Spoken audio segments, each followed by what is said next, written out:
Jerry Shepard, PestCemetery.com. Wanted to take a minute and show you 5 of the most common ways that pests enter your home, and you're looking at one of them. The dryer vent.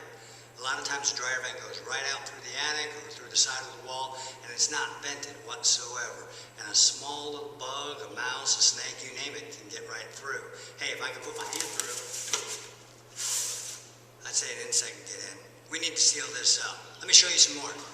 No matter how well your garage is sealed, there's always a gap. They're getting better and better as time goes on. But you can see the daylight here. That's more than enough to let any decent sized bug, let alone little tiny bugs, right on through.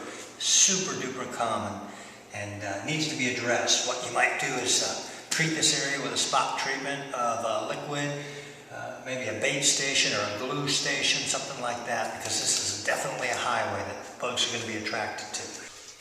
Okay, we're up in the attic now, another common spot where insects can get in. I have no lights on whatsoever, but you can see the daylight coming through. This is on the edge of the home, the soffit and fascia area. And yes, it's sealed for the most part, but all we need is a small gap somewhere and the insects can come in.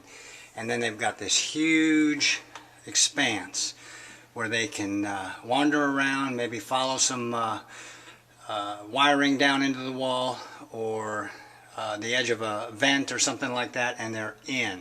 So we'll want to check our soffits and our fascia area on the edges of the home, especially to help keep bugs out and keep critters like this a little bit hungry. Okay, here's another really common place, our sliding glass doors, front doors, and windows.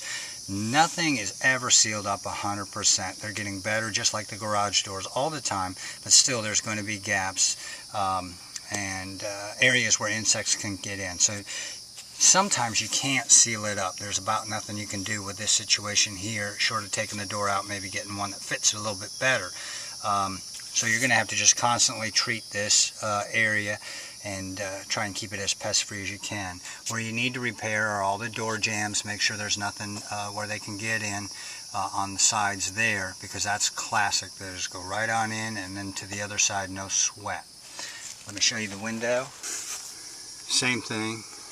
Looks pretty well sealed, and you wouldn't imagine that anything can get through. But believe me, if there's even the tiniest of gaps, you can have pharaoh ants, thief ants, all kinds of things get in.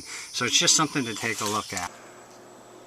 Alright, we're looking at the front door, and everything seems fine, pretty well sealed up. You can see the gap. Again, nothing's all sealed up 100%, but that doesn't look too bad. But as you come around to the edge here, look at all that daylight coming through. Now if we can see that out here, then that means insects also can detect it and just come on in. There's nothing holding them back right here. You can just see all that daylight. The problem, the weather stripping gets really old, chunked up, you know, just coming in and out, shutting the door, or just wear and tear. And again, the classic spot is wood rot on the door jamb, weakening, coming away from the wall, and that's always going to cause an entry point for insects. And then a classic spot, still dealing with doorways and windows, is the threshold. There's that gap under there, and sometimes they're much more pronounced. But once they're in, this is usually hollow. Go right up on in and out, and it's free run right into your home. Here's another common place, and we've got a box elder bug just trying to get inside, and he'll have no trouble. Wherever utility lines, cable, wires, telephone, AC, whatever, enter the home, and they've got this hole to get inside, well, insects also use that hole and go right on inside and into the walls, and from there it's anybody's guess. That's a real common spot. Needs to be addressed. You can seal it with that expandable foam, some steel wool, you name it, but it needs to be sealed, because all the spray in the world's wonderful, but it's only going to go so far, and the insects will eventually win out. Hey, this has been Jerry Shepard with PestCemetery.com. Thanks so much for enjoying my blog. I do appreciate it.